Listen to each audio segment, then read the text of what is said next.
Bem-vindo todo mundo. Meu nome é Tânia, eu sou a curadora da biblioteca aqui. Trabalho aqui com a Juliana e Rúbia, que são as bibliotecárias e as minhas parceiras importantes para todos os projetos da biblioteca. E hoje é o início do projeto Hospedando Ecosensorial, um projeto da biblioteca e da Memória Laje, o acervo da escola, que faz parte de uma série de projetos de pesquisa que cada vez focam num evento ou pessoa da história da escola, conectando isso com questões e práticas artísticas do momento atual. Na semestre passada, a gente apresentou o Hospedando Lélia Gonzalez, sobre a primeira professora negra na escola. E esse semestre focamos numa exposição que aconteceu na escola em 92, o Ecosensorial Extrativismo Urbano. E essa exposição aconteceu aqui na escola logo depois do evento de Rio 92, o Cúpula da Terra, que trouxe os líderes mundiais ao Rio para discutir o clima e fazer novos acordos e promessas. E no entorno desses encontros, Rio 92 também teve muitos programas paralelos, abertos ao público geral, que reuniram ONGs e outros grupos no aterro do Flamengo, incluindo a Planeta Fêmea, conectando movimentos das mulheres com assuntos do meio ambiente, e também teve encontros dos povos indígenas de todos os países do mundo, numa aldeia temporária em Jacarepaguá. E alguns desses encontros tiveram um impacto duradouro, pois geraram novas conexões entre as pessoas e com a cidade. E no mesmo momento, no Parque Laje, teve um grupo de artistas, que parte está aqui hoje, que organizou um período de extração de materiais do Rio 92 e da cidade, como plano de transformar esses materiais em obras de arte que foram apresentados em uma exposição. Eles adotaram uma certa linguagem e fizeram trabalhos que talvez fossem menos diretamente relacionados a questões ecológicas e mais irônicos e críticos sobre esse mega evento, vendo o meio ambiente como um elemento de estruturas maiores e complexos, incluindo a política mundial e a sociedade urbana. E quando eu pesquisei sobre isso, eu senti que era extremamente relevante, porque a mudança climática e a preservação da natureza é um assunto super atual, muito urgente hoje em dia. E também somos uma escola dentro da floresta aqui, mas também porque o projeto Ecosensorial já apontava para esses laços entre natureza e o ambiente urbano, que de uma forma depende das extrações das áreas rurais para manter a economia, o consumismo, nosso estilo de vida e cultura. E os artistas escreveram sobre a fauna humana e a flora mercadológica, mas também se apropriaram e reciclaram algumas ideias quando falaram em organizar arrastões sensoriais, por exemplo. E eu entendi a exposição ecossensorial como uma das muitas narrativas necessárias que precisamos desenvolver sobre o meio ambiente, assim como o Rio 92 também provocou encontros em todos os níveis, incluindo protestos contra o evento. E achou a ideia de ter múltiplas visões do mundo que possam existir ao lado de narrativas hegemônicas muito importante. Isso vai guiar os próximos encontros do Hospedando Ecosensorial, com a ajuda de outros artistas e convidados durante os próximos meses. Então, muitos artistas dessa exposição estão aqui agora e eu sou muito grata pela presença de todos vocês. Tenho o Alex Hamburger, Márcio Doctors, Ricardo Basbaum, Lucília de Assis, Marcos Bonisson, Paulo Paes e Milton Machado. O Alexandre da Costa é muito atrasado, talvez ele vai chegar, talvez não. E o Clara Cavendish também falou que ela vai vir, mas no final não sei se ela vai vir. Teve outros artistas que fizeram parte do projeto, que não estão aqui hoje. São João Modei, Jorge Barral, Ricardo Sepúlveda e Rosângela Reno, que não conseguem estar aqui hoje, e o João Grijot e Márcia X Pinheiro, que já faleceram. Eu quero agradecer especialmente Ricardo Ventura, que está aqui hoje, para a oportunidade de mostrar um trabalho da Márcia X como parte do projeto. E antes de falar com os artistas presentes, eu gostaria de mencionar que o projeto também envolve outros participantes. Tem a Cláudia Ferreira, do site Memória e Movimentos Sociais e do Centro de Atividades Culturais, Econômicas e Sociais, cujas fotos mostram esse contexto rico de encontros durante Rio 92. E essas fotos ficam aqui na banheira. Também temos uma foto da ação performática do artista Emberê César, que ele fez na praia de Flamengo, no mesmo tempo que o artista Chico Chaves fez uma performance. E isso mostra que outros artistas fora do Ecosensorial também foram acionados para fazer trabalhos relacionados ao evento de Rio 92. Também quero agradecer a Márcio Ruiz para fornecer essa foto do Emberê. Temos algumas obras de artistas de uma outra geração. Uma instalação da obra Sem Concerto, de Pedro Victor Brandão, que está aqui também hoje, lá atrás. Uma obra que apropria a prática de vendedores ambulantes que reciclam celulares quebrados para fazer promoção dos serviços de concerto. Temos um diagrama da Louisa Crossman, de uma série que captura infraestruturas em escala planetária em um modelo. O artista argentino Norberto José Martínez contribuiu como um pôster que ele nos enviou para a exposição anterior de arte postal.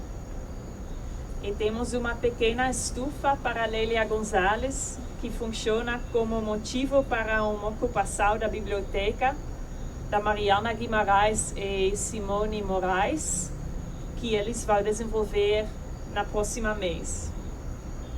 Sofia Pinheiro, uma das atuais alunos da escola, apresenta um trabalho no tecido e também forneceu desenhos para a arte da divulgação, que juntamente com um trabalho de João Modei, da exposição original, expressam diferentes visões do mundo, às vezes mais antropocêntricos, às vezes mais criativos. Então, essa noite foi uma narrativa enorme, mas essa noite foco na exposição original do Ecosensorial. E os artistas estão aqui para contar-nos um pouco mais sobre o projeto, o que eles lembram sobre o que aconteceu. qual trabalhos eles fizeram e também talvez sobre os significativos de hoje para vocês. O formato desse conversa, a ideia é que todo mundo pode participar, pode comentar, pode perguntar coisas. Eu estou muito curiosa para saber um pouco mais. Talvez podemos começar com Paulo Paes, que iniciou o projeto, trabalhando juntos com Ricardo Basbaum e Ricardo Sepúlveda. Paulo, pode nos contar um pouco como surgiu essa ideia de trabalhar em cima do Rio 92? Boa noite. Bem, eu acho que eu não vou me estender muito na parte teórica, mas eu vou tentar explicar a minha percepção e o que me levou a propor o projeto. Bem, a princípio, o mais importante talvez seja o fato de eu ser de Belém, da Amazônia. E lá a cultura extrativista é muito forte. A cidade é praticamente uma receptora de produtos da floresta e o porto serve para distribuir esses produtos. Então, eu desde criança ouço falar que o extrativismo é uma coisa essencialmente negativa, que significa que não há empreendedorismo, que não há ação produtiva, que é como se o extrativista fosse um parasita. Isso eu escuto desde criança.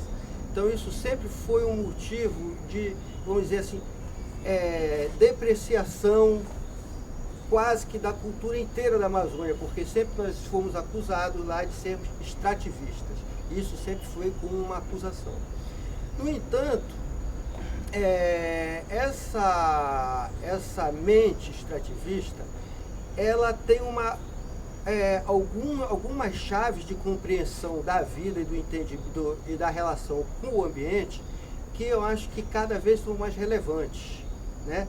Que é o diálogo, a interlocução com o ambiente, não uma atitude de um protagonismo unilateral, mas a gente ter uma capacidade de escutar o entorno. Então, algumas coisas são essenciais para a gente desenvolver essa capacidade. Primeiro, ter muita atenção para os sinais que acontecem nesse ambiente. Por exemplo, nesse momento começaram a aparecer aqui.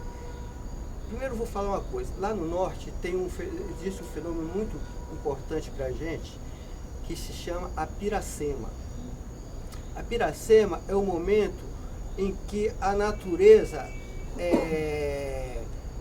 entra em festa, vamos dizer assim. Os peixes começam a subir o rio, em alguns lugares onde nunca se vê aquele peixe, aparece em grande quantidade. Algumas populações pegam o peixe do ano todo durante essa época, que é a época da piracema, e salga para o resto do ano, porque não tem mais peixe nessa quantidade durante o resto do ano. Então, eu percebia que estava se aproximando uma piracema, né? Com a Eco 92. Comecei a ver aporte de dinheiro, de conceitos que nunca tinham, e palavras que começaram a circular, porque para um extrativista tudo isso vamos dizer, a substância, né? O que você vai atrás, o que você está procurando. Então eu incluo palavras que eu nunca tinha ouvido falar, conceitos começaram a circular, conceitos que eram novos, e materiais também, né? Foi a época que começou a aparecer, logo depois, o PET. O PET foi um fenômeno, como se fosse assim, eu disse assim, bem, se eu fosse um índio, era como se tivesse um novo ser chegado em grande quantidade, não sei quem mandou, mas começou a aparecer em todos os lugares, né? E muita gente considerava isso um sintoma doentio. Muitas pessoas começaram a considerar todas essas coisas sintomas doentios, mas para mim soava como uma oportunidade, né? Então eu apenas apliquei o pensamento extrativista na hora de criar o texto.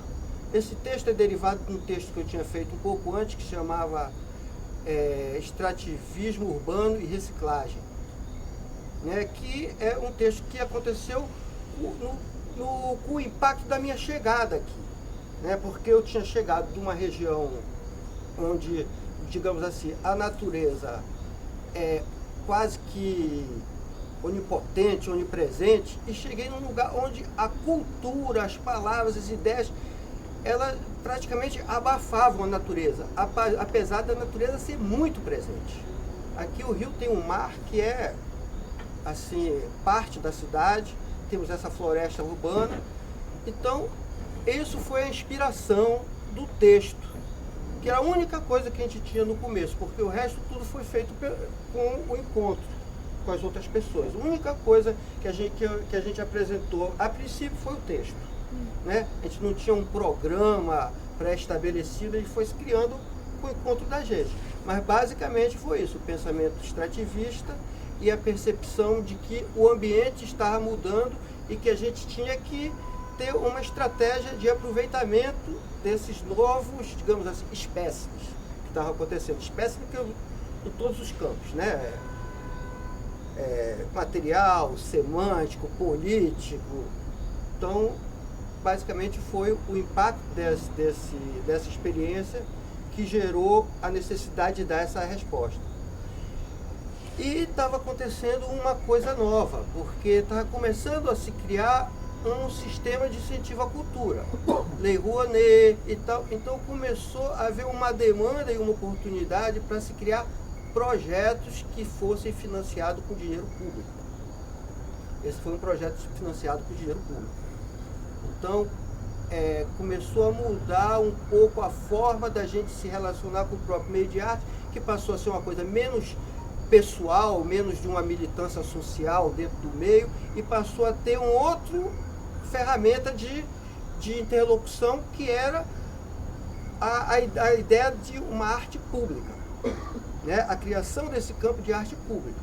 Então, a gente passou a ter um interlocutor que era um ente público, com quem a gente podia estabelecer um diálogo e reivindicar recursos.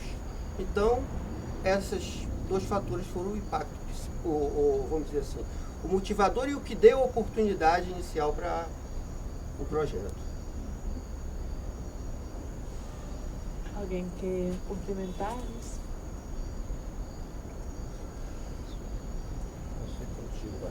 Não, posso tentar dar sequência, então, brevemente também, né? Mas eu queria agradecer a Tânia também pelo trabalho que está fazendo aqui, né? De investigar os arquivos. As coisas que a gente faz, é tão difícil voltar e rever, então... Não, eu acho que esse momento aqui, talvez seja o momento da gente, já que estamos reunidos, né, 20 e quantos anos? 25 anos depois? 27 anos depois, para tentar lembrar coisas que uns lembram, outros não lembram, né? Isso pode ser divertido. Agora, eu queria,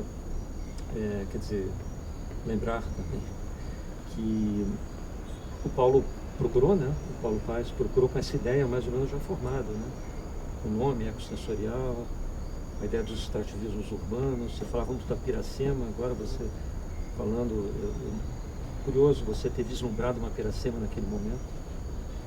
Enfim, e a impressão que eu tenho é que a gente está sempre numa espécie de Piracemas subaproveitadas, né, aqui no Brasil. Então, bom, e aí você veio com esse projeto, o financiamento foi todo da Rio Arte, né?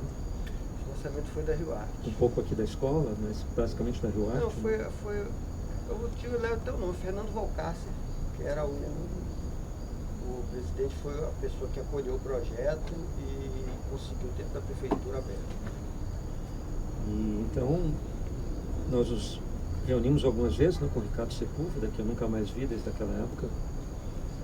E... Virou alquimista. Alquimista? Ou alpinista? Alquimista. E alcoolista não. Alcoolista não, nem alpinista. Alquimista da Noia.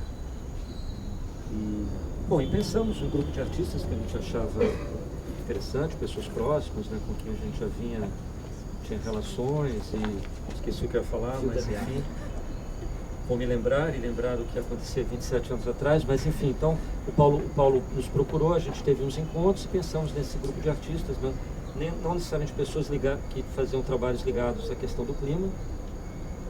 Acho que o Paulo o artista que eu acho que segue mais esse caminho, né? Pelo menos continuou. Na verdade, você foi a pessoa que praticamente fez a curadoria dos artistas, né? Porque você convidou a maioria dos artistas. Eu acho que artistas que eu convidei diretamente foi a Clara, o Ricardo, e o resto foi você que fez a seleção dos artistas. Você estava na escola, mais atuante e tal. Pois é, eu vou passar o microfone, só tentando lembrar que a Rio 92 aconteceu ali no aterro, né?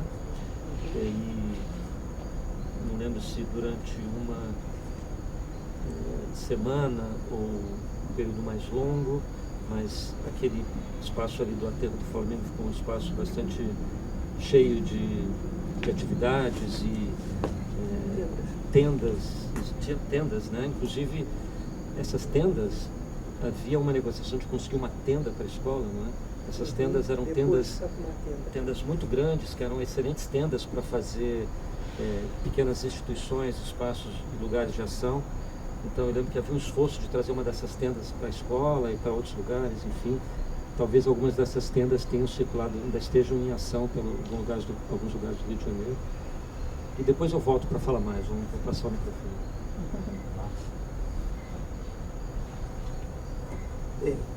Primeiro eu queria agradecer a Tânia e toda a equipe. Desculpa, ainda não decorei os nomes, sou péssimo para nomes. Tudo bem. Rúbia e Juliana. A Rúbia e a Juliana, que eu acho que tem feito um trabalho incrível, e agradecer por estarem ativando de alguma maneira a minha memória. Porque realmente eu achei muito positivo quando a Tânia me escreveu, que falei, putz, que legal lembrar, mas o que eu lembro? E eu vou confessar para vocês que eu lembro muito pouco, mas esse encontro está sendo muito bom para fomentar essa lembrança. Eu acho que eu estou aqui mais para ouvir do que para falar. E, enfim, eu participei, eu acho que foi a convite do Ricardo, não foi isso? Do Paulo. Eu não me lembro detalhes, porque eu acabei entrando, para minha surpresa aqui, como que eu era convidado, participação especial. Eu não entendo exatamente por que é uma participação especial, e reputo isso talvez uma certa incapacidade, não, mas uma certa dificuldade, dificuldade de me classificar, porque na realidade eu tinha uma ação como crítico de arte e eu acabei propondo um trabalho, né?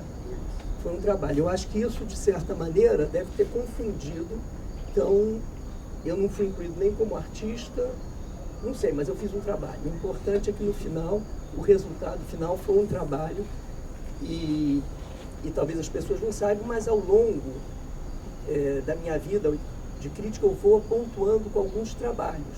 Eu tenho essa produção, que é muito mais para mim mesmo, e de vez em quando eles aparecem. E o que eu me lembro bem foi o seguinte, e foi até por conta da Rosângela Renault, isso já foi motivado, enfim, por essa exposição. Na realidade, quando a Rosângela foi convidada, eu me encontrei com a Rosângela e conversando com ela, aí a Rosângela falou, lembra que você me chamou para fazer um trabalho com você?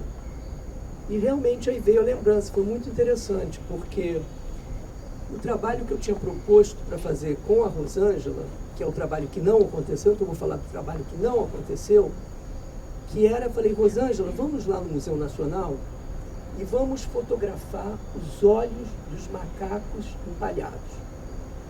Me veio essa ideia na cabeça, fotografar os olhos dos macacos empalhados. A gente chegou lá, Rosângela fotografou, eu achei aquilo muito complicado, achei que aquilo não ia funcionar, mas também fomos levados ao mesmo tempo pela pessoa que estava lá nos atendendo, falou, vocês não querem ver que nós temos aqui umas mapotecas com as peles, os pelos dos macacos? Enfim, a gente meio surpreso, falou, vamos lá, vamos ver. Aí ele foi abrindo as mapotecas, era um verdadeiro circo de horrores, porque ia abrindo aquelas peles todas de macacos, todas classificadas, arquivadas, dentro lá da classificação do Museu Nacional, enfim, também do departamento que cuidava disso, né, de zoologia. E depois, no final, conversando, a gente viu as fotos, eu falei, Rosângela, isso não vai dar em nada, isso não vai funcionar. E eu fiquei com essa ideia dos olhos dos macacos e das peles, dos pelos dos macacos. Na realidade, a ideia tinha vindo porque pode parecer estranha, mas eu estou aqui lembrando e falando junto, porque veio de uma parte do Nietzsche, em que ele fala do super-homem, que algum dia, quando o super-homem vier, ele vai olhar para o homem como nós olhamos para os macacos. Então eu fiquei pensando sobre isso. Muita gente ouve isso de uma maneira muito trágica, outros riem, né? Acontece muito, acham gozado, porque o macaco está no zoológico, os macacos estão nos zoológicos, estão nos circos, e é uma coisa de você meio aprisionar aquele animal, né? E eu estava entendendo essa coisa como um momento muito difícil e terrível da humanidade, em que nós íamos chegar a um ponto que nós seríamos meio aprisionados por tudo, aprisionados por essa realidade ou por essa situação que nós mesmos estávamos nos levando, que seria de autodestruição. Paralelamente, eu estava lendo o livro Sol Negro, da Júlia Kristeva. Então, tinha uma frase, que inclusive até... Obrigado, hein, Tânia, mais uma vez, porque eu pude ver aqui, eu podia ler para vocês a frase que estava no trabalho, que foi o que me motivou a fazer esse trabalho, na verdade, que era um texto da Júlia Kristeva do Sol Negro, que quer dizer, que é o seguinte, eu vou ler para vocês, abre aspas. Uma nova retórica do apocalipse, etimologicamente, apocalipse significa demonstração, descobrimento pelo olhar, e se opõe à aletheia, a revelação filosófica da verdade. Foi necessária para fazer advir a visão desse nada além do mais monstruoso, dessa monstruosidade que cega e que impõe o silêncio. Essa nova retórica apocalíptica realizou-se em dois extremos aparentemente opostos e que, em geral, se completam: a profusão das imagens e a retenção da palavra. E eu estava sentindo realmente que esse momento que a gente estava vivendo era um momento de profusão de imagem e de retenção das palavras. E seria quase que uma arapuca em que eu próprio havia me metido, né? Trabalhar com imagens e escrever sobre imagens, né? De certa maneira. Então eu botei esse texto num lençol branco, era muito simples, preso com alfinetes, e era basicamente isso o trabalho. E minha ideia era provocar esse pensamento das pessoas sobre esse momento, né? Que de certa maneira, quando você falou da Piracema, que eu vejo que a Piracema é uma coisa de oportunidade, e eu estava falando de um lado muito mais trágico da situação, né? Pô, estamos diante de um abismo. O que vai ser daqui para frente? Mas eu nunca fui um niilista, né? Então eu acreditava que alguma força, alguma coisa havia ali. E eu sei que toda a Eco 92 e toda essa movimentação, em parte, evidentemente, também pela maneira como os artistas foram se relacionar com esta questão, me levou em 94 a fazer a exposição As Potências do Orgânico, que foi a primeira ocupação na Floresta da Tijuca, no Museu da Açude. Mas enfim, não vou falar sobre isso, que não é esse o tema, mas acabou que 2 anos depois eu fiz isso, e 7 anos depois, em 99, exatamente há 20 anos atrás, eu criei o espaço de instalações permanentes do Museu da Açude, que era todo relacionado à questão, enfim, de arte contemporânea e meio ambiente. Quer dizer, havia uma conexão daquele momento, para mim, enquanto curador, enquanto crítico, enquanto pessoa que quer pensar esse momento que a gente está vivendo. Então, essa exposição, acho que teve essa importância de juntar os artistas, de trazer isso e fazer com que as pessoas fizessem com que a arte circulasse também nessa questão, né? E para mim ficou de maneira muito forte a ponto de eu criar um projeto importante para a cidade. Mas enfim, eu acho que isso dá um pouco a dimensão de como eu vi a minha participação especial. Obrigado, hein?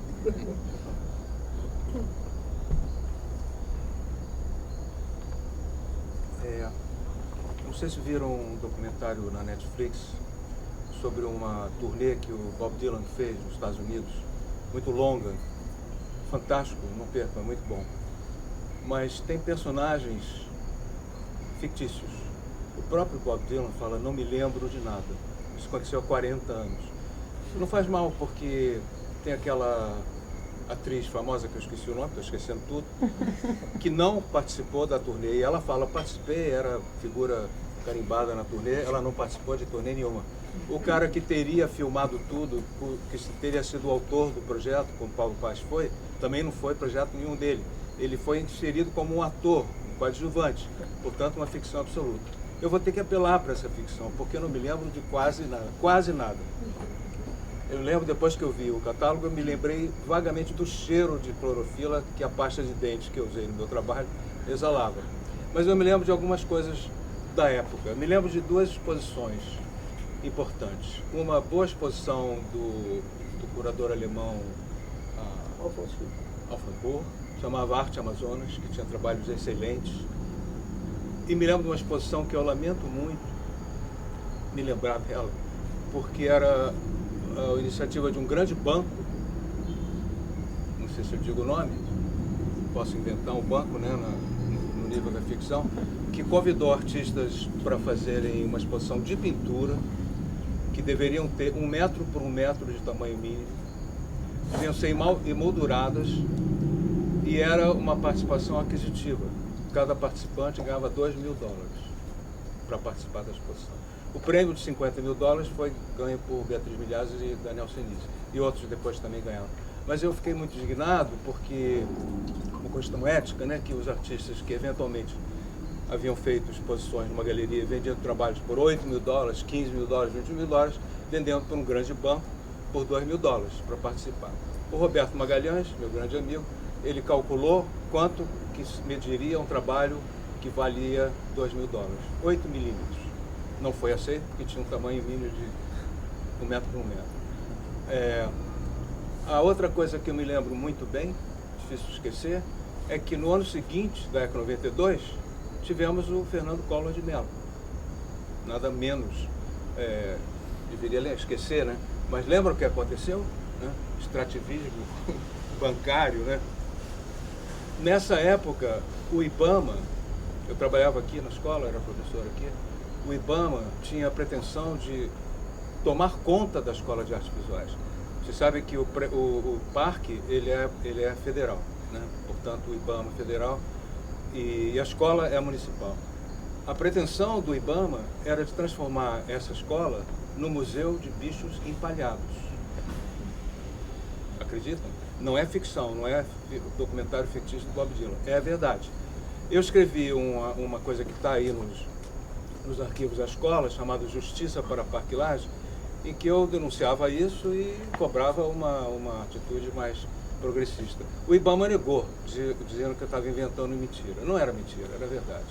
O que aconteceu é que o Rouanet era ministro secretário de Educação do Collor e o Luiz Alfonso levou saiu no Jornal do Brasil esse artigo, essa coisa que eu escrevi, e o Luiz Alfonso foi a Brasília conversar com o Rouanet, que ficou horrorizado com o que leu. Falou, isso é verdade? É verdade.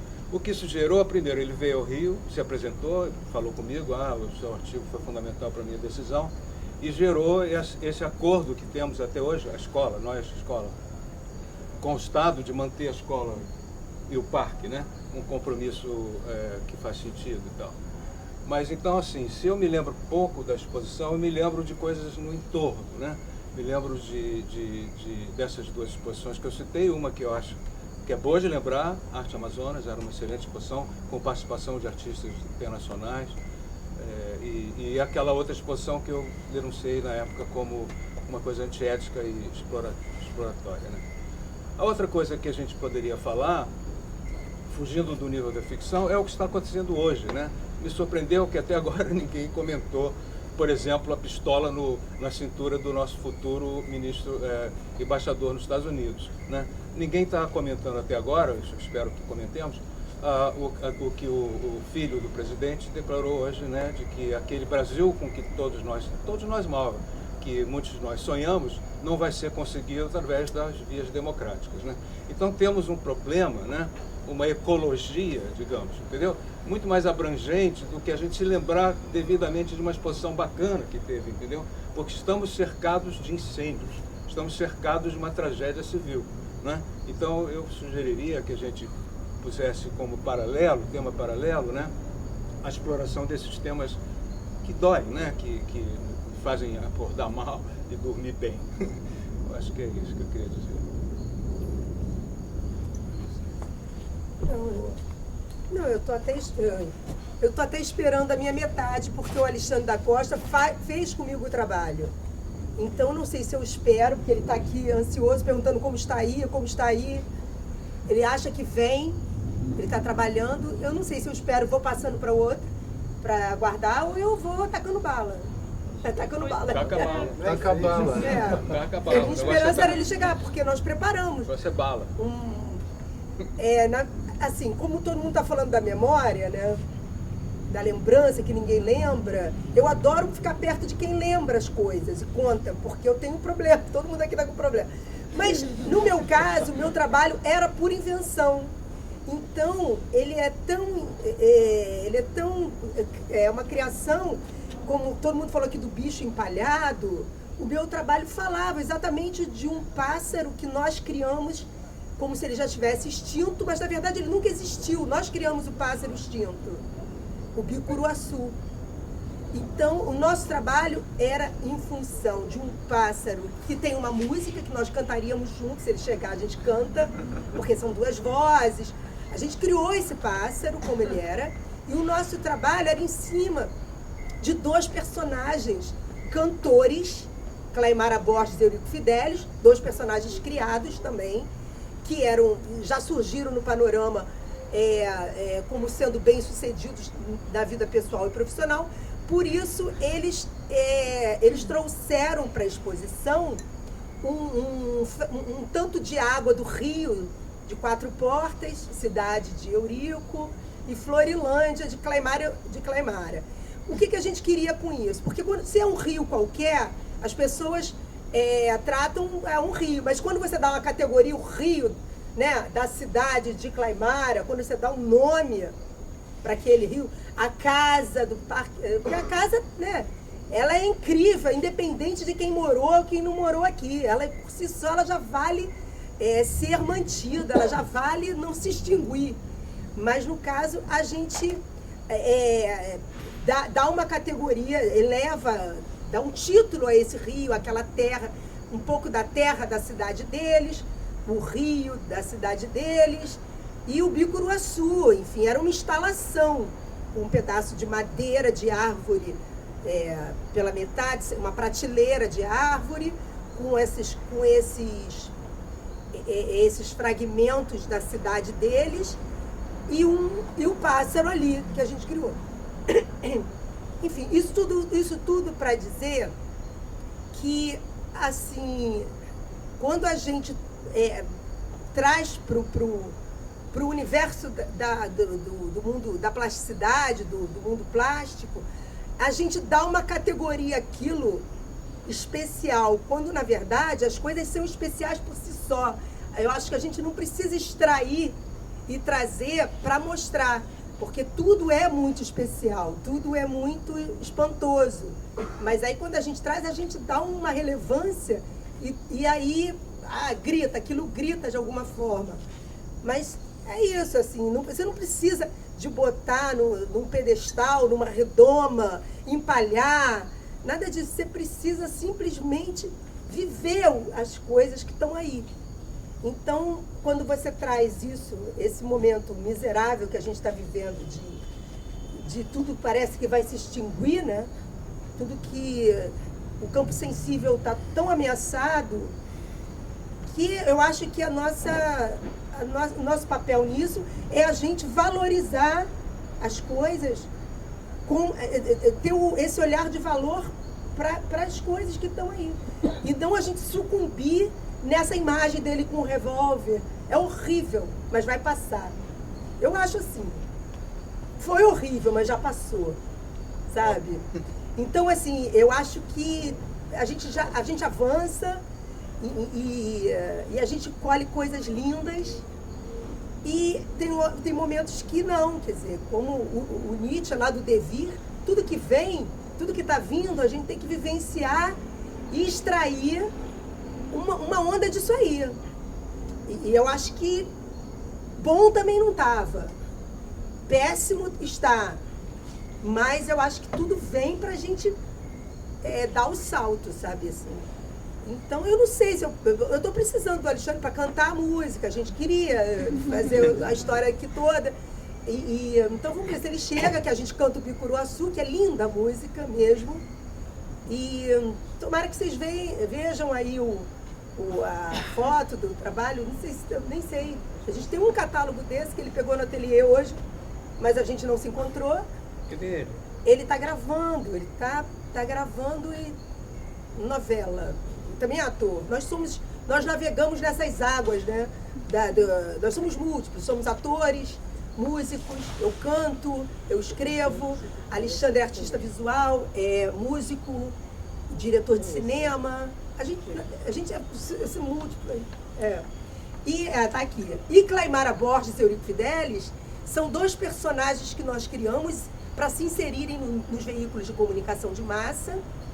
E eles já surgiriam bem-sucedidos, como falei, né?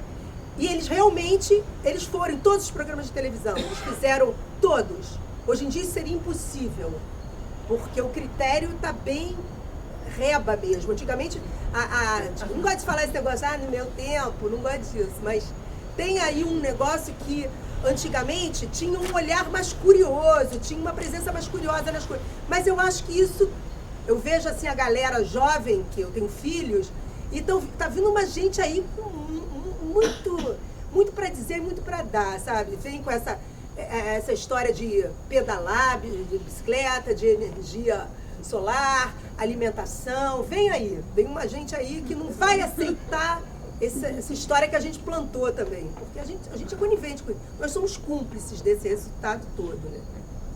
Bom, tô falando uma confusão danada, mas tudo para dizer que Claimara e Eurico estão voltando também. Nós agora estamos criando os únicos, dois filósofos, pensadores especialistas, como tem spinozistas, nietzscheanos, tem agora os claimarianos. Eles são os únicos, veremos como os únicos especialistas nessa dupla, nessa ideia da dupla, que é tão fictícia como qualquer dupla que está por aí. Como tudo que manda para a gente engolir, a gente acreditar como se fosse verdadeiro, né? Essa verdade, ela é tão falsificada quanto qualquer ficção. A ficção sabe que é mentira. A verdade acha que não é, né? Então, assim, a gente tem um campo muito livre e lindo para explorar sobre tudo. Porque esse negócio, nada se cria, né? Tudo está para ser criado, tudo, sempre. Transformado, transbordado. Eu acho que a gente, como dupla, a gente vem com essa ideia de não aceitar o que mandam para a gente. Tudo que mandam, que está aí, a gente tem que desconfiar, que tem um poder econômico por trás. O que não está é que a gente tem que olhar. Bom, sei lá, vamos ver se ele volta. Ele diz que vem, vamos ver. Agora, Alex. Boa noite. Obrigado, Tânia, pelo gentil convite. Vocês passarem o Bicuruaçu. Desse projeto bastante importante de resgate da nossa memória, que às vezes a gente perde muita coisa e essa iniciativa realmente é bastante bem-vinda, né? Assim como a maioria, imagina, essas mentes privilegiadas não se lembram de 92, imagina eu também estou nessa mesma situação, realmente passaram-se muitos anos, mas algumas coisas fragmentadas eu me lembro, né? Não de uma forma linear, princípio, meio e fim, como aconteceu, mas assim, fragmentos que estão na minha cabeça de uma forma caleidoscópica.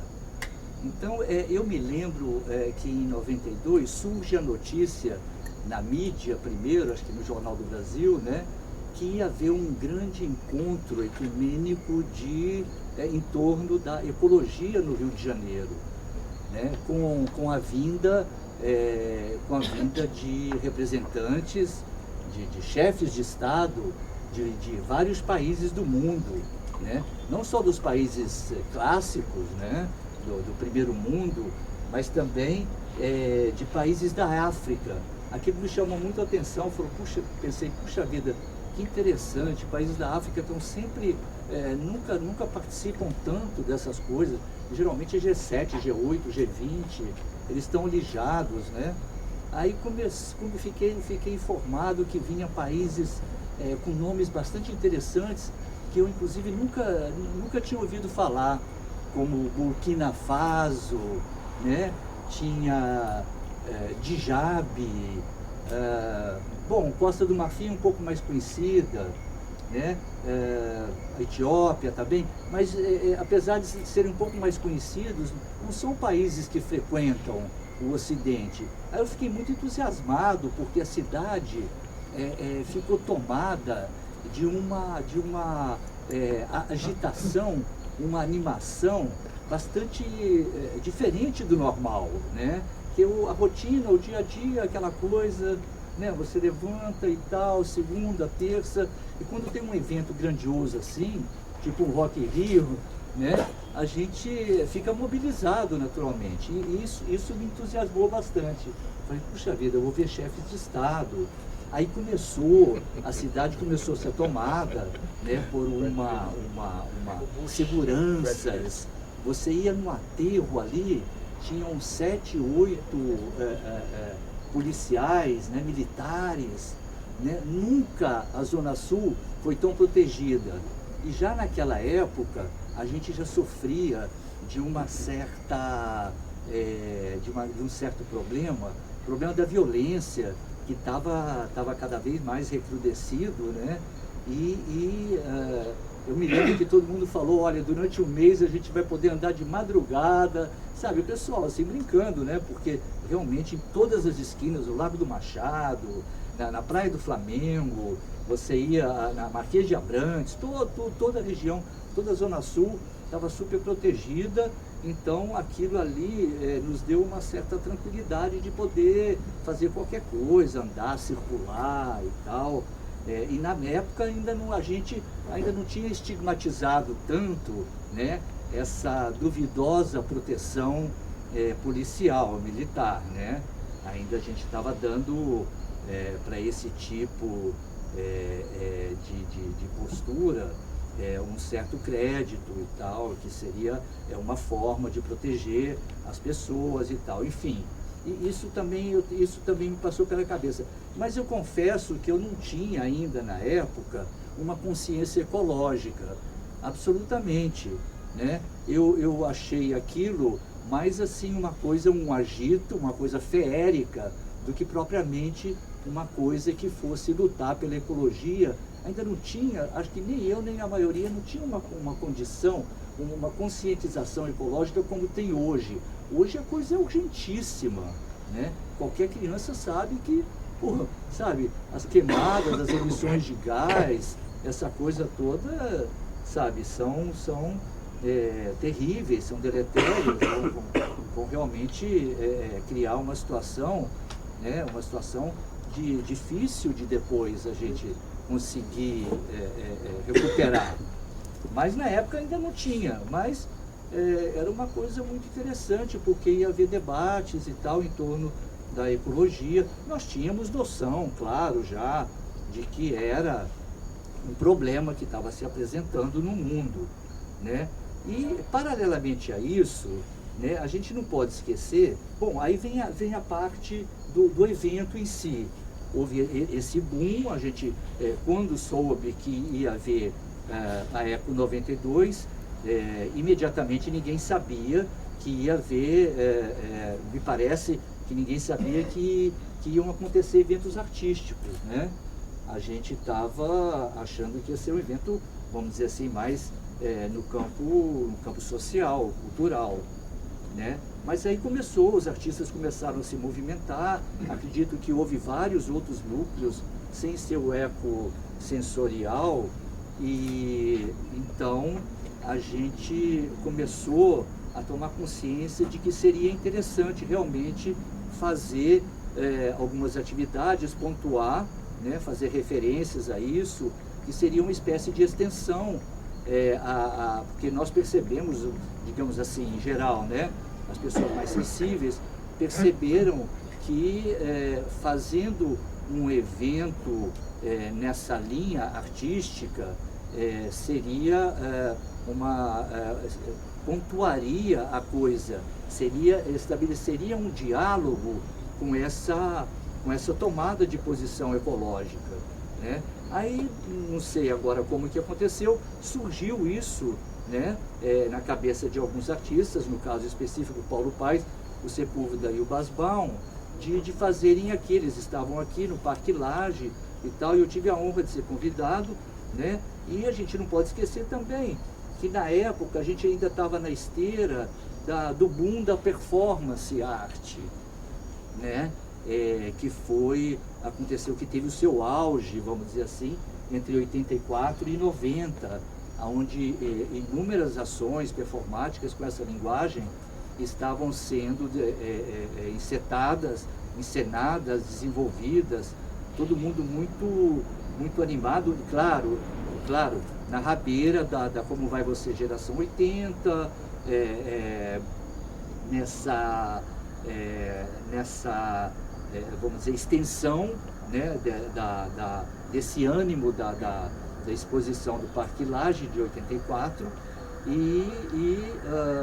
os artistas então se animaram a fazer coisas, não só necessariamente, né, performance, mas como também algumas outras coisas que me pareceram na época eram bastante interessantes, como uma série de trabalhos híbridos com objetos, com trabalhos que fugiam à normatividade e quando me parece que quando houve o convite para participar da exposição, a liberdade era total, provavelmente, não sei as palavras agora, né?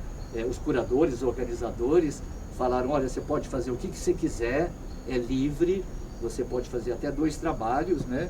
Então, eu, nessa esteira da performance, que eu estava muito interessado em desenvolvendo com a Márcia X durante alguns anos, né?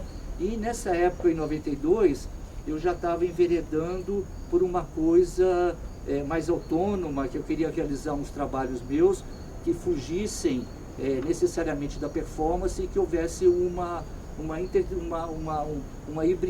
hibridez, um intercâmbio, uma interdisciplinaridade com outras linguagens, como com a poesia, e na época eu estava começando a fazer poesia sonora. Então, especificamente para a Eco 92, eu fiz essa peça, né, que eu considero que eu fui feliz no título, porque ela se chamou Greenpeace, que é um trocadilho com aquele movimento que protege a ecologia, né? O Greenpeace, e a palavra peace também é peça, que é usada também em algumas situações no lugar de performance, no lugar de ação. Pode ser uma peça. Então eu fiz essa peça Greenpeace, né? Tive a sorte de conseguir a piscina do Parque Lage vazia, né?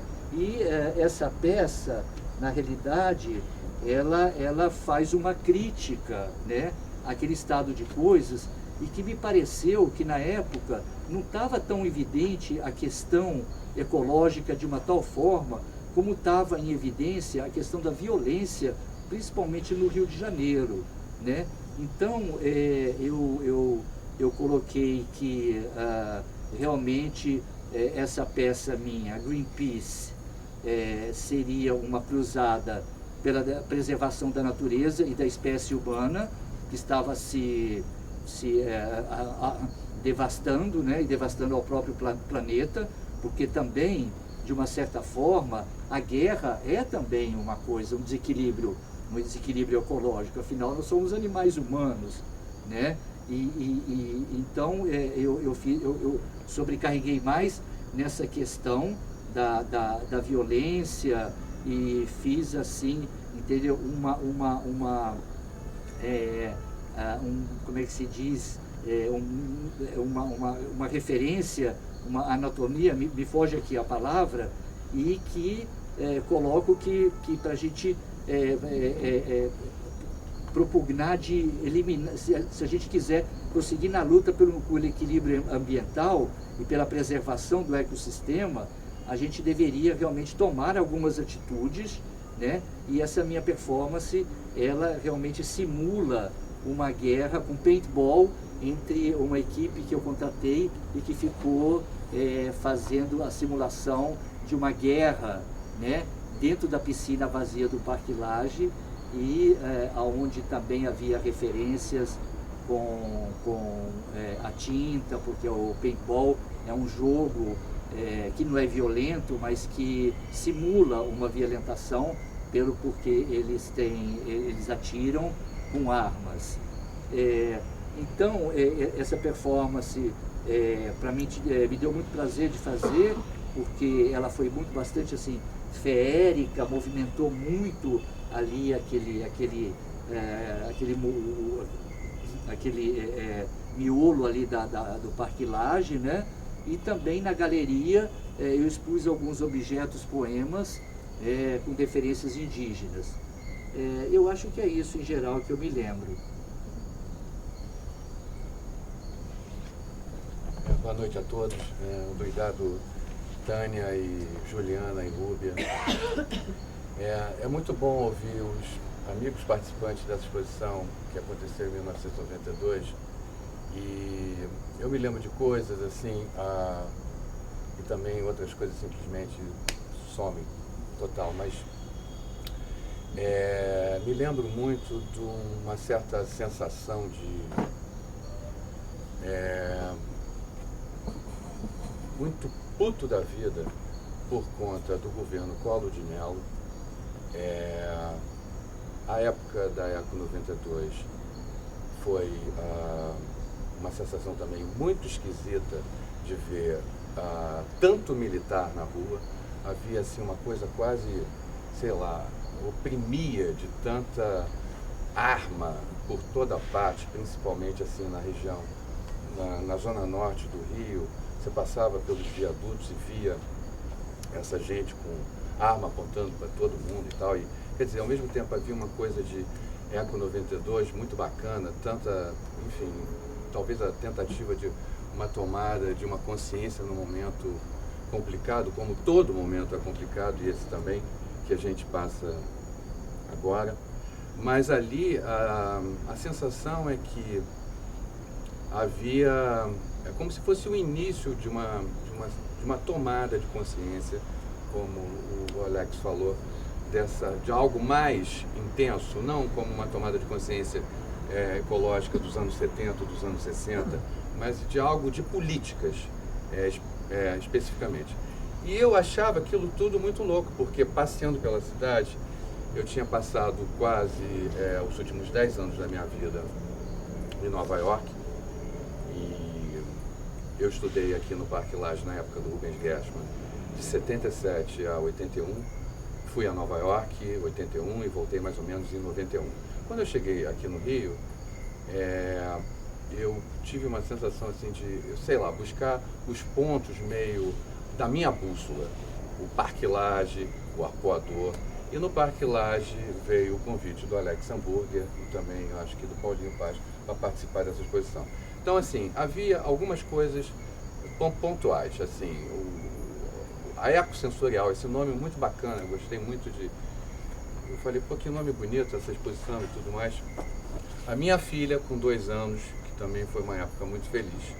Mas, assim, eu estava completamente oposto daquela sensação de ter Fernando Collor de Mello como presidente, e eu não sei, eu tenho a impressão que ele já tinha confiscado o dinheiro das pessoas. Não tenho certeza, mas se bobear, ele já tinha metido a mão no bolso da gente. Quer dizer, não sei, quem tinha 50 reais ou quem tinha 50 milhões de reais, dane-se, né? Mas tinha uma sensação ruim, né, em relação a tudo isso. E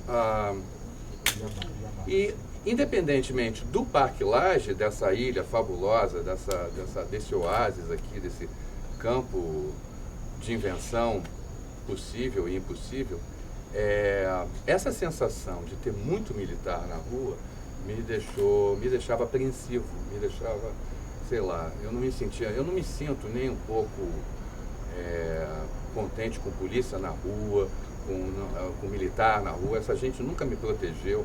Não tenho nenhuma relação de me sentir, tá melhor. Quer dizer, então se naquele momento foi desse modo, atualmente, então, meu Deus, né? A prospecção de um país miliciano, vagabundamente militarizado, do jeito que está, a coisa realmente é complicada. Mas, assim, a exposição eu vi como uma colagem, sabe? Eu vi como uma coisa bacana de artistas participando e especialmente trabalhos que me chamavam a atenção, assim, alguns mais, outros menos, mas assim, a coisa toda em si foi uma experiência muito boa ter participado. O meu trabalho foi pensado a partir de uma matéria que eu li na revista Life, que se chamava 100 Nomes de Deuses. 100 Nomes de Deus, se eu não me engano. E era uma matéria de capa da Life que eu fiquei impressionado. Falei, uau, que bacana essa ideia quase poética, fonética, epifânica, né, de falar o nome de Deus e o nome desses deuses, porque havia deuses Yorubá, deuses, enfim, nórdicos, deuses, havia Jeová, havia 100 nomes de deuses, 100 nomes de deuses, Deus para burro. E o meu trabalho, dentro do campo do vídeo experimental, a ideia foi pegar um cubinho de gelo, e botar esse cubinho de gelo para derreter num fundo brilhante e pipocar esses vocábulos, essa deusaria lexical, assim, digamos, por parte, um a um, até que o cubinho de gelo se transformasse numa água melada em cima desse fundo infinito. E basicamente foi isso que eu fiz. A televisão, a gente nem chamava de monitor, sei lá, se chamava de monitor, mas a televisão eu trouxe de casa, o videocassete também, e foi colocado ali no salão nobre, se não me engano, e a sensação de, sei lá, depois de ter feito o vídeo e essa fita sumiu, eu ando buscando essa fita, ver se dou aqui a Tânia, por conta do Memória Laje, deve estar em algum canto, só tem uma cópia, deve estar toda fungada, mas talvez a gente possa conseguir alguma coisa, limpá-la. A leitura desses nomes de deuses tinha um efeito poético, fonético, sonoplástico quase, apesar do vídeo só ser um vídeo em silêncio, né? Simplesmente uma imagem acústica, uma imagem psíquica que você pronunciava a palavra do Deus, daquele Deus Odin, Urubá, Odin, ou Batalá, ou Jeová, enfim, 100 nomes de Deus, psiquicamente, né? Então, aquilo ali foi uma experiência bacana, né? O que é mais que eu me lembro? Eu não sei, me lembro muito do trabalho do Barrão, sabe? Tinha eu não sei, me corrijam aí, mas tinha um colchão, né?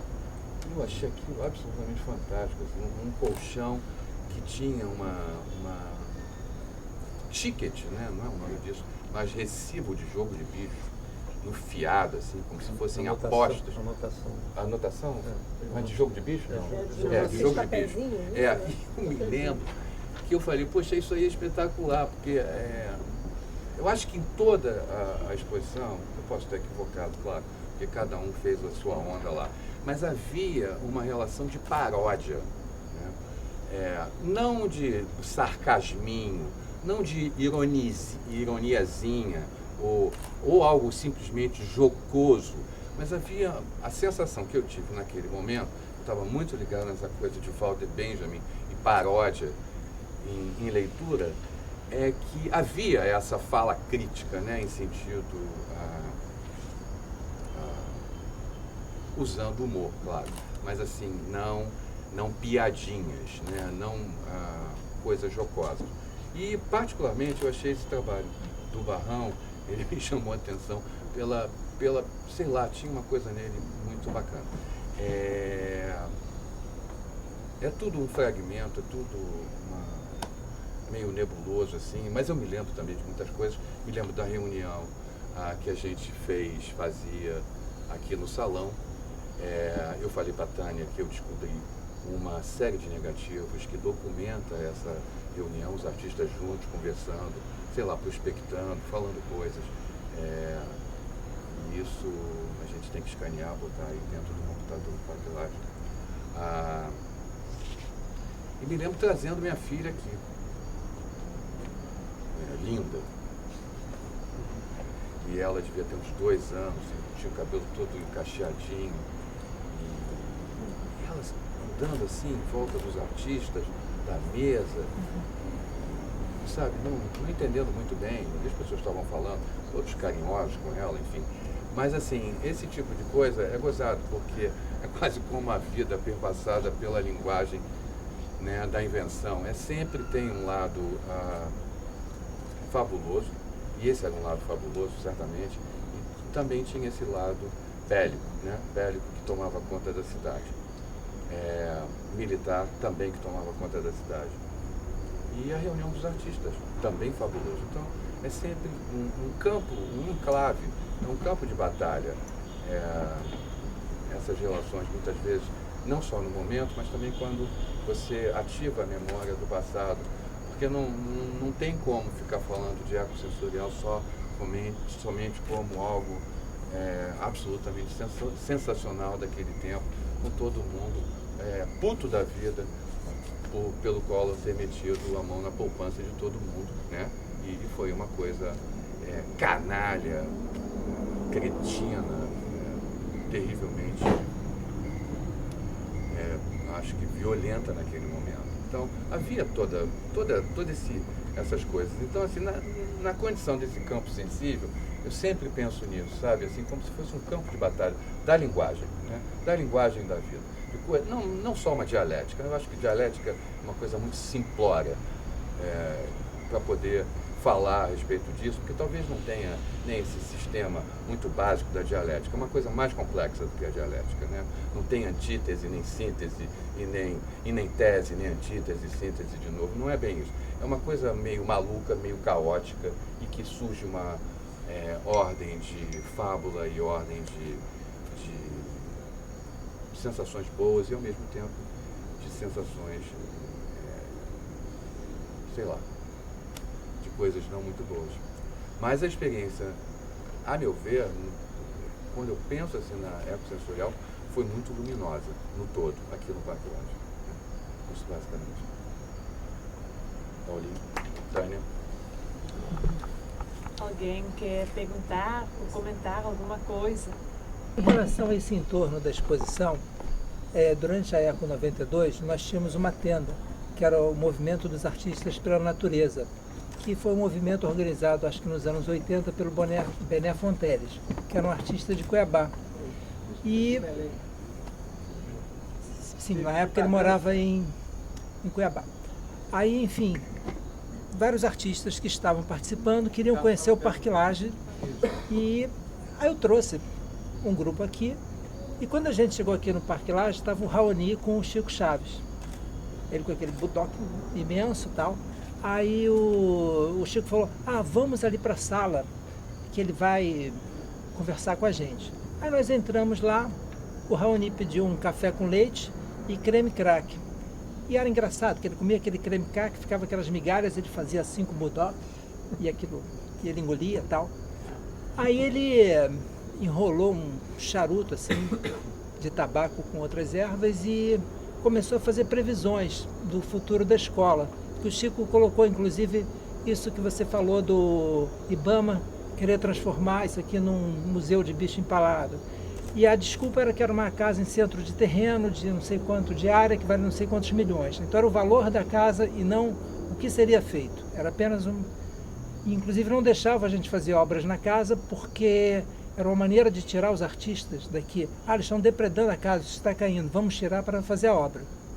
Então isso foi perguntado ao Raoni, E ele fez algumas previsões e elas se concretizaram, inclusive isso na época do Collor, que apesar dele ter sido horroroso, mas ele assinou um decreto que a gente podia permanecer aqui, eu acho que era quase 90 anos, 89 anos, que era o prazo máximo.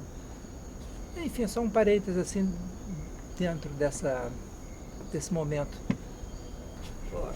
Assim, ouvindo todo mundo depois desse tempo todo, eu percebo que naquele momento que aquilo aconteceu, praticamente nenhum de nós estava preparado para ter uma avaliação crítica do que realmente estava acontecendo, né?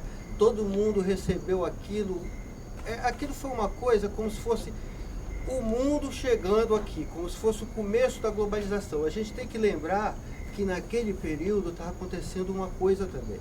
Estava começando a se implantar a rede, a rede de internet, a internet digital.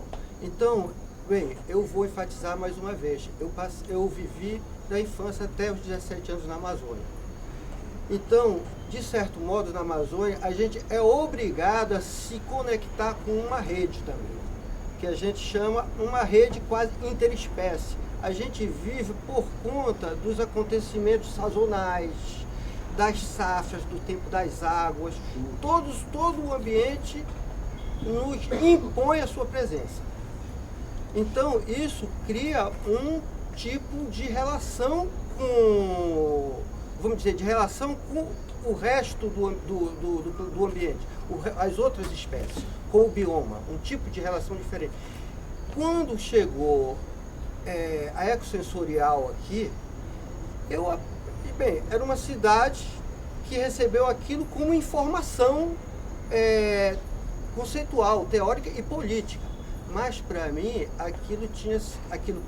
por essa cultura de extrativista e de ter relação com essa rede, eu estava compreendendo que estava havendo uma narrativa paralela à do ambiente, que estava chegando uma narrativa política sobre o ambiente, né?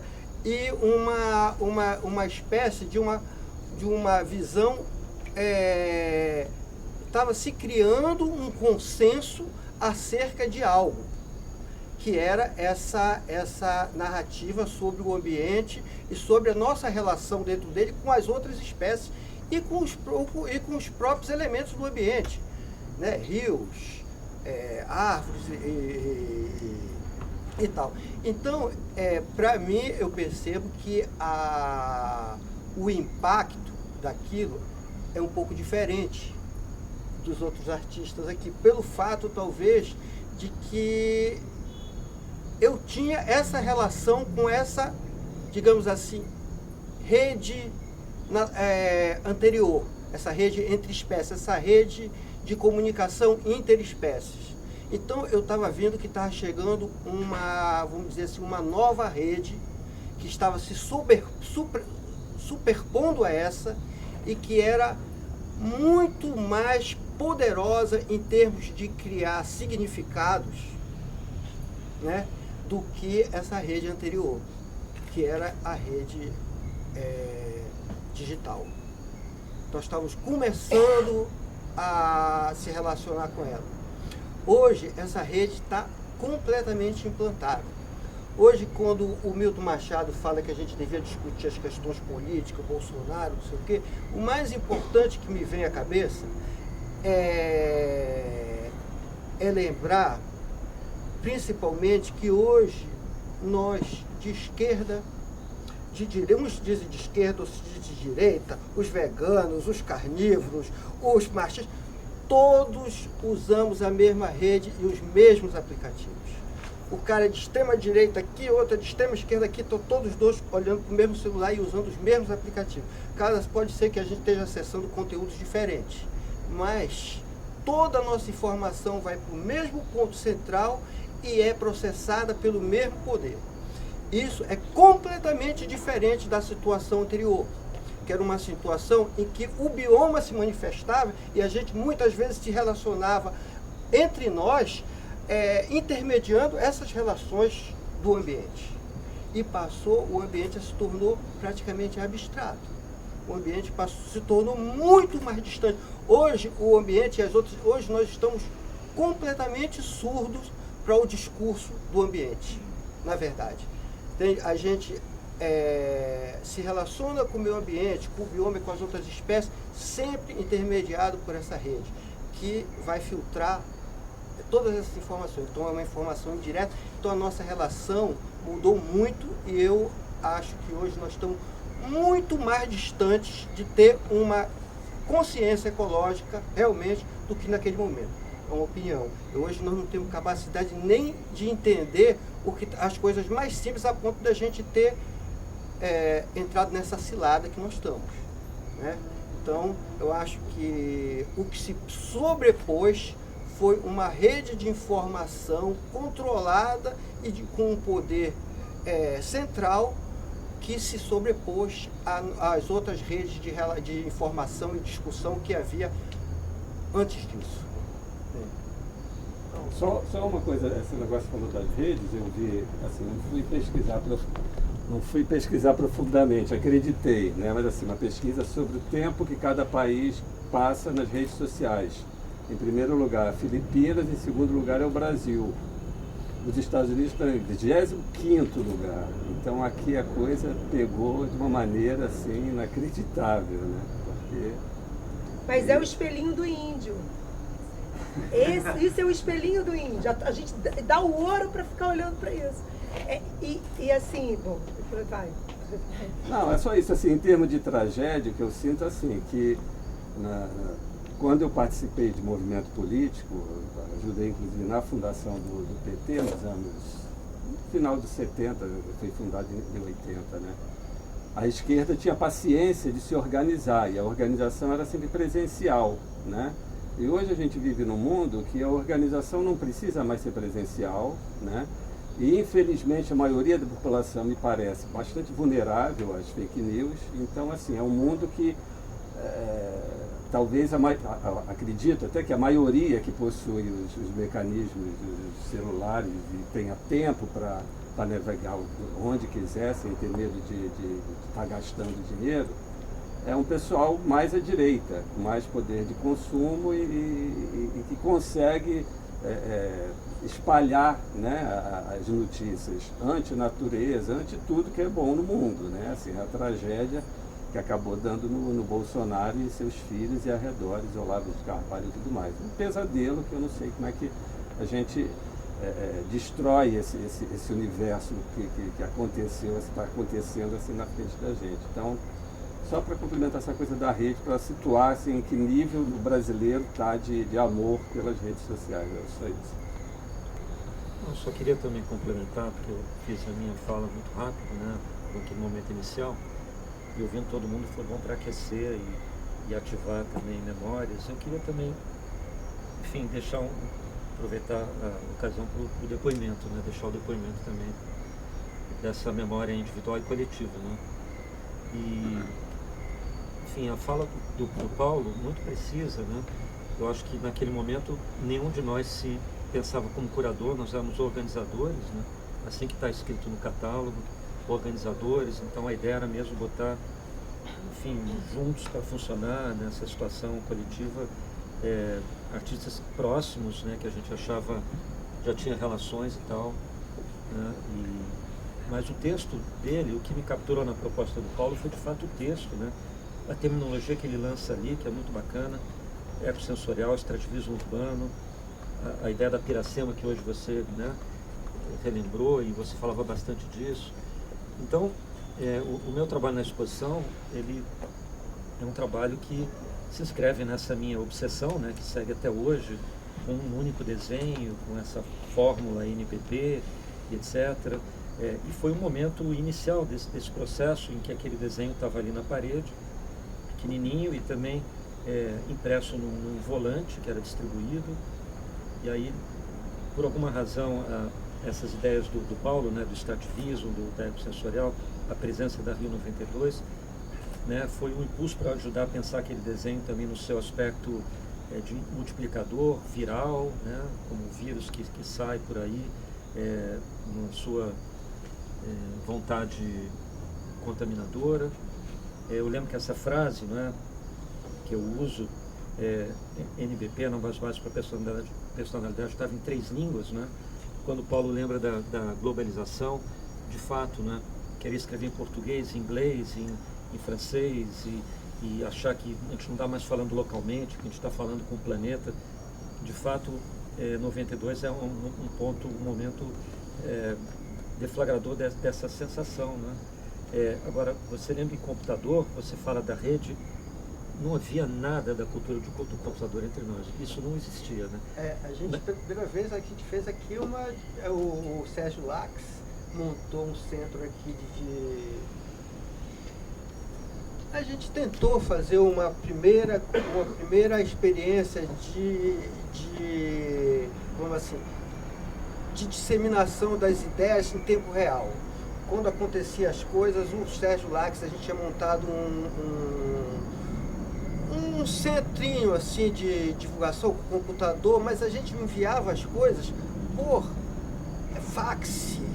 Era por fax. A gente tentava mandar por fax para todos os lugares e tentava receber em tempo real. A gente estava começando a fazer essas experiências, né? Então tem algumas edições desses jornais que a gente fazia assim em tempo real.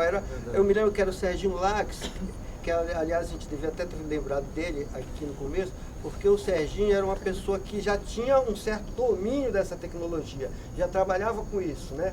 Então a gente já começou a sentir essa presença.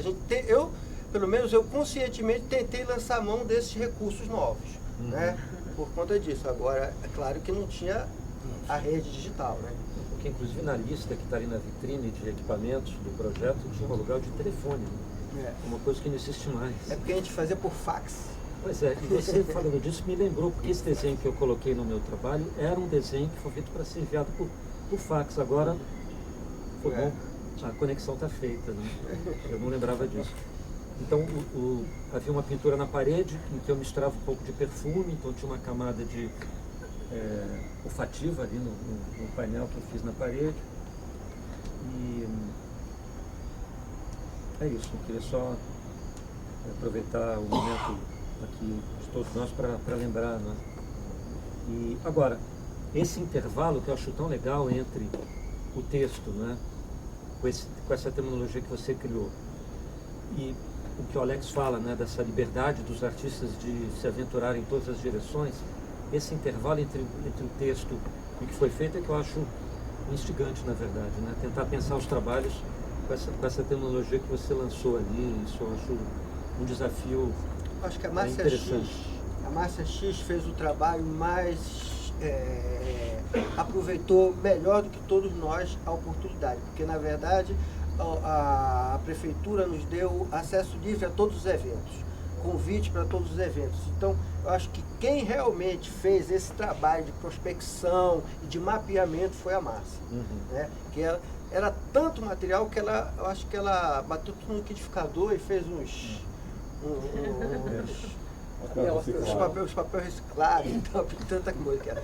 Mas a gente fez essas equipes extrativistas que a gente saía no aterro para os eventos, uma turma ia e recolhia tudo, depois trazia para a escola para a gente começar a, enfim. Muito papel, nada era digitalizado, era só papel. Então realmente você entrava ali no aterro, ia pegando folhetos, jornais, e ela tudo. E ela pegou muito, ela pegou tudo que foi possível, ela recolheu.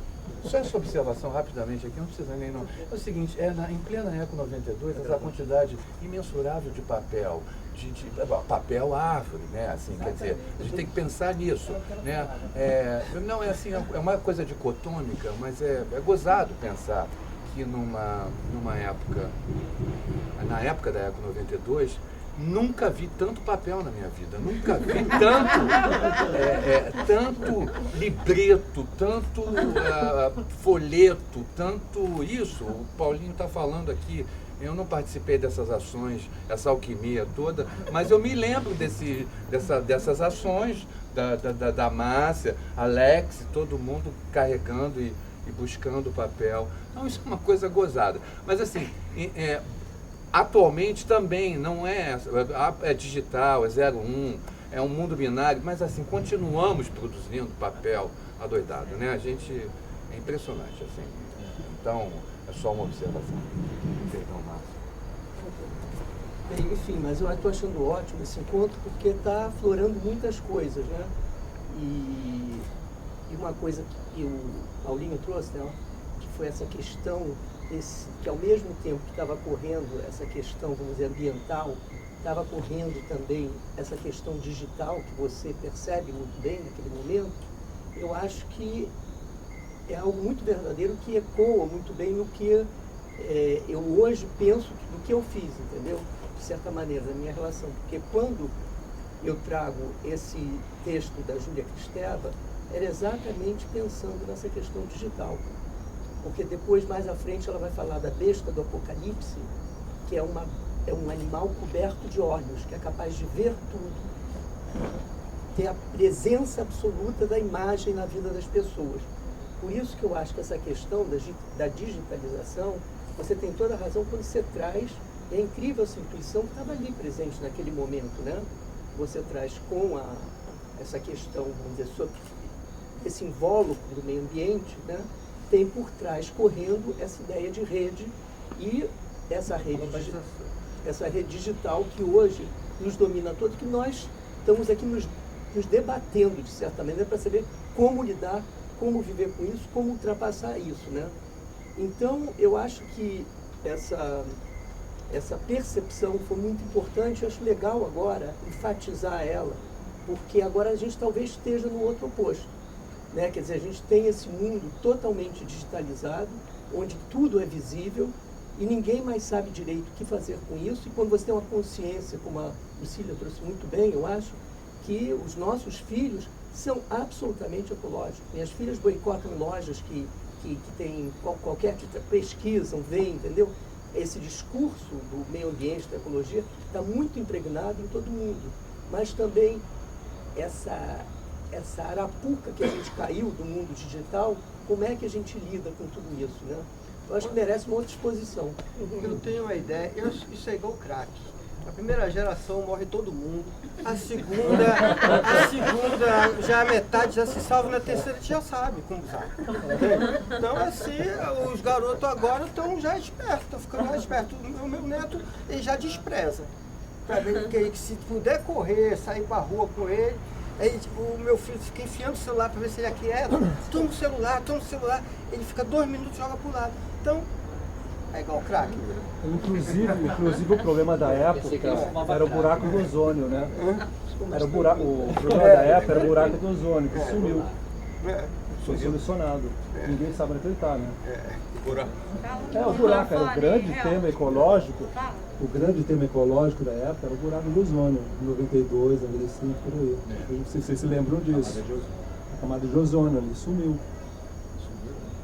Quer dizer, não sei onde é que ele está, não se fala mais dele, né? Não se fala mais dele. Sumiu o tema. Virou um buraco pequeno, né? Diante dos buracos todos. Bom, mas é um problema real que se joga na roda quando se faz as questões ecológicas. Santa Teresa, por exemplo, tem muito mais buraco que buraco de ozônio. A exposição teve alguma recepção, alguma reação do público, da escola, de um crítico?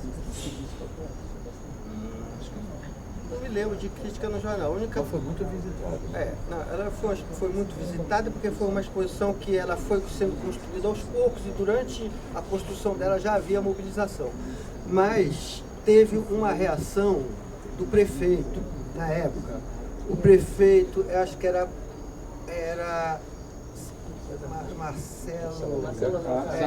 Marcelo Alencar. E eu acho que o Fernando Valcárcel deve ter perdido até o emprego, porque a exposição acabou que saiu uma exposição muito crítica ao evento. Era sempre ironia com o evento e avacalhação com o evento. Então, eles fizeram uma comitiva para vir visitar a exposição, porque estava sendo bancada pela prefeitura, e veio o Fernando Valcárcel, veio na frente com uma turma de assessores, e quando eles viram a exposição, aí disseram, olha, o Marcelo Alencar está chegando e tal. Aí entrou a comitiva, parece que avisaram ele e não soltou do carro e voltou. Então o Marcelo Alencar nem soltou do carro para visitar aqui. Então a única reação que eu sei foi a rejeição da prefeitura ao fato de ter patrocinado aquilo. Isso eu tenho certeza. Que novidade. Não, né? que Mas, bom. mas nem se compara com a prefeitura de hoje, né? Qual? Não, nem se compara. Quem que era o secretário de Cultura? Não me Só uma lembro. pergunta, está lembrando? Vendo o nosso léxico aqui da época. É porque eu corri atrás desse dinheiro pra caramba de Eu gabinete sei, em gabinete. foi fabuloso isso. E todo mundo recebeu, né? Teve uma... Menos os amigos da Escola de Artes Visuais, que era o nosso receptor, que ia receber o dinheiro, né? Acho que a sociedade de amigos que tinha uma parte, e a coisa era uma inflação, acho que você botava uma coisa valia uma coisa hoje, um tanto hoje, daqui a 2 dias já valia metade, e demorou tanto para sair o dinheiro que quando saiu, todos os outros parceiros do dinheiro já estavam tão mirrados que eles vão pagar todos os artistas da Trambique no resto tudo. Então, todos os artistas ficaram satisfeitos, todo mundo recebeu e tal, mas os outros parceiros todos levaram o Trambique. Não sei se foi essa época que botava esse videocassete para vender e recolher o lucro no final do mês. Não, ainda não foi dessa época. Tá difícil. Hoje é o contrário, né? Todo mundo recebe, menos os artistas. Eu só queria rapidamente falar alguma coisa especificamente da escola. Quando eu estudava aqui, entre 76 e 81, havia um PM na porta. Né? Quando não havia um, havia 2. E também havia um sujeito pago pelo clube militar que ficava dando bote na molecada, na turma que fumava maconha aqui no parque. Né? Então ele não podia prender você, mas ele te assustava. Ele saía do mato de repente, assim, sujeito totalmente Shrek, assim, e deixava todo mundo em pânico. E aí as pessoas, naquele momento ali do Gershman, 77, 76, 77, 78, passaram a perceber que fumar dentro da escola era muito melhor, muito mais protegido, porque não tinha o Shrek ali para dar um bote e tudo mais. Essas coisas do Parque Lage, Ibama, vai fechar, vai derrubar, vem aqui, é um negócio complicado, né? Isso é uma coisa ancestral do Parque Lage. Eu tive aqui um aluno, que vive aqui no Jardim Botânico, um sujeito fabuloso, ele fez um curta chamado Cemitério Parque, que mostra em 1966, quando, pouca gente sabe disso, né? Quando o Roberto Marinho queria transformar o Parque Lage num cemitério infantil. Não era um cemitério a todos, era um cemitério infantil. Criança e palhaço. É quase isso. Bom, enfim, a coisa é tão bagunçada que quem vai proteger o Parque Lage é o Carlos Lacerda, né? Quer dizer, poxa, é um negócio, um mundo caótico. E faz um comício aqui dentro e não deixa que o Roberto Marinho faça esse cemitério. Então o rapaz fez um documentário, tá tudo, sabe, jornal, enfim, a coisa toda muito documentada visualmente. Essa coisa do Parque Lage, essa coisa da Escola de Artes Visuais, a gente tem que ter muito cuidado, temos muito cuidado à medida do possível, porque é uma joia, né? Então essa casa, esse parque, a vontade de meter uma corrente aqui no portão e fazer alguma coisa com isso, por questões mercadológicas, vis e perversas, é permanente, né? Não começou ontem e provavelmente não vai acabar tão cedo, né? A luta continua, que tem que continuar. E quem está na escola atualmente sabe perfeitamente que a coisa é complexa. Então, enfim, deixa aqui só o depoimento. Essas iniciativas meio isoladas, como a ecossensorial, elas geralmente não tem desdobramentos, né? Ela foi um grande evento importante, porque ela marcou, né, um momento histórico, né? E nunca mais se ouviu falar em ninguém abordar questões ecológicas, ou já teve alguma coisa. Vocês souberam? Eu nunca mais soube. Quinta-feira, depois de amanhã, eu tenho um encontro aqui para falar do meu trabalho. E de lá para cá, eu não sei se a gente chama de ecológico, Sim. mas de lá para cá, não de lá para cá, eu acho que desde a infância eu tenho um trabalho que é sempre nessa fronteira entre a cidade, vamos dizer, a cultura e o universo selvagem, nessa interface, que a mais fácil de caracterizar é o litoral, né? Do calçadão para dentro, quem manda é a PM. Da areia para fora, né? Lá em Recife é o tubarão, né?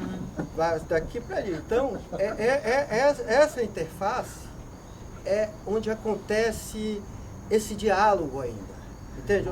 Onde ainda tem essa troca de informação.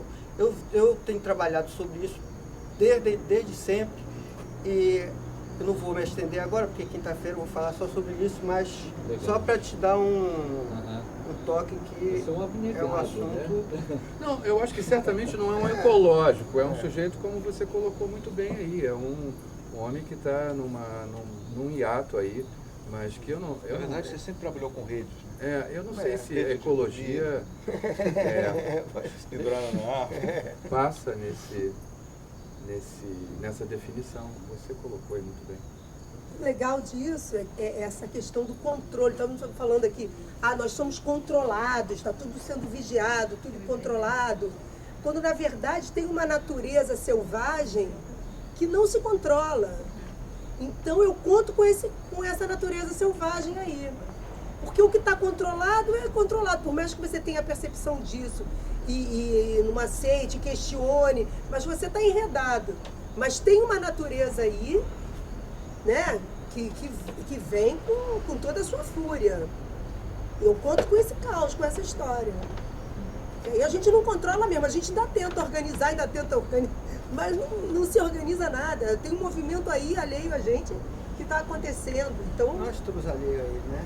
Então, nós estamos alheios a ele. Tudo, mais né? ou menos, eu acho assim, você não dá conta disso, você não dá conta. Por mais que você queira ficar atento, você não dá conta, sério. Então, ainda bem. Porque se você der conta, você estraga. O Bicuruaçu está vindo, né? O Bicuruaçu, ele está arrasado, estressado, estressado, falou, já vi que não chego, já vi que não... mas aí é que tá, é lindo junto, porque tem duas vozes, né? Eu vou convidar vocês num outro momento. Isso, a gente vem com toda a vontade, que é o que a gente pode fazer. Não, vamos fazer. Vamos fazer. Isso só é o início de vários encontros. Isso, a gente traz o violão e... Bicuruaçu, Bicuruaçu, gorjeio dolente. Bicuruaçu, Bicuruaçu, ave inocente.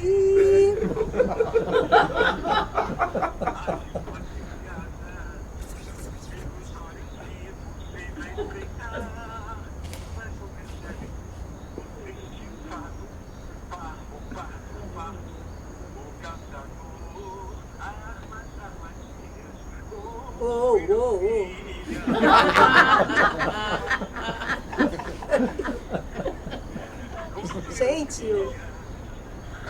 Delgado Passarolo gentil. Bicuruaçu, Bicuruaçu, olho de vidro empalhado. Bicuruaçu, Bicuruaçu.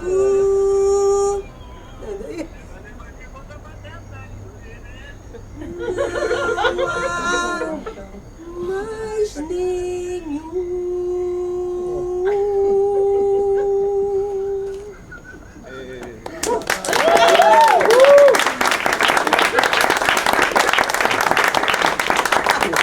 Esse ao vivo é 10 vezes melhor. Obrigado, obrigado. Só mais uma palavrinha, olha, eu acabei de gravar aqui com você e estou aqui ainda no Projac, quer dizer, não consegui. A última cena do dia não era, enfim, acontece. Tá bom. Um grande beijo para todos. eu adoro vocês. Beijo. Nós sabemos. Beijo. Ah, gente, não é igual, né? Nós, ao vivo e aos vivos é muito diferente. Então, agora acabou. Muito obrigada a todos vocês, os artistas da exposição, também Maurício, Ricardo e todos de vocês. Vai ter mais encontros, por favor assine a lista de presença para a gente poder mandar mais atualizações sobre o que vai acontecer. Mas o projeto vai até dezembro. Fica à vontade também para olhar as coisas na biblioteca e é isso. Muito obrigada. Incrível que você vai puxar a memória de todo mundo desmemoriado, você vai puxar a memória. E é isso, aí a gente vê como que é importante esse levantamento, né? Dessa história, porque a gente tá quase... Tá muito zozótica. Tá tudo, vou tomar um remédio agora, eu vou pra casa desligar. Vou tomar os negócios. 40 anos de cannabis na cabeça. Nossa! Haja crack, né? Haja crack. Sou todo creme crack. Creme crack.